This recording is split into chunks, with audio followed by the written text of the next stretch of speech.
God has a divine plan that He is working out, even when all around us looks dark and hopeless and helpless. Welcome to Life Words Day by Day.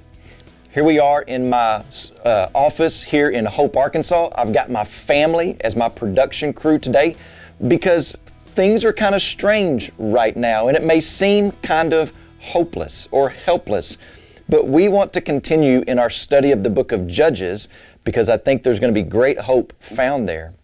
Dark and hopeless is how the book of Judges ends. The last chapter breeds more confusion and darkness. It ends with this note of despair. In those days, there was no king in Israel. Everyone did what was right in his own eyes. So would there be any hope for Israel?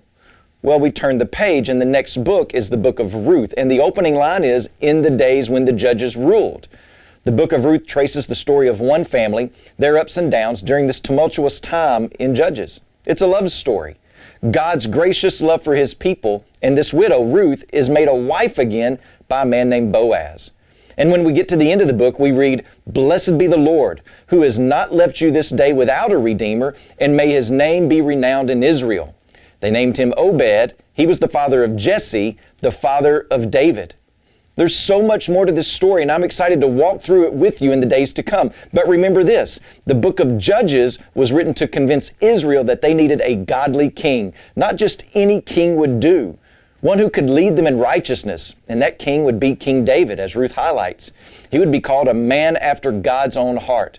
But even being a man after God's own heart, David was still just a man who had failures and faults and sin.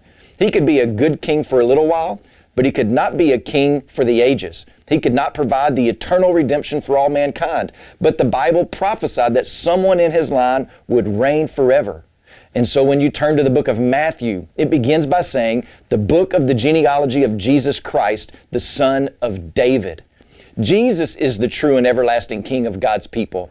So who's to reign as our King over us? It's Jesus. He is our forever King. He's the one who reigns in truth and justice and honesty. No judge could ever completely rescue Israel, and neither could a human king.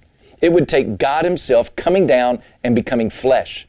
And at this very moment, Jesus, the King, sits enthroned in the heavens, surrounded by the worship of angels. Do you know Him as the King in your life, surrounded by the worship of your life? As you pray today, please remember Boris Lebedev and his family, our missionaries in Georgia. And also remember the Malprusi Life Word broadcast that's heard in Ghana and Togo.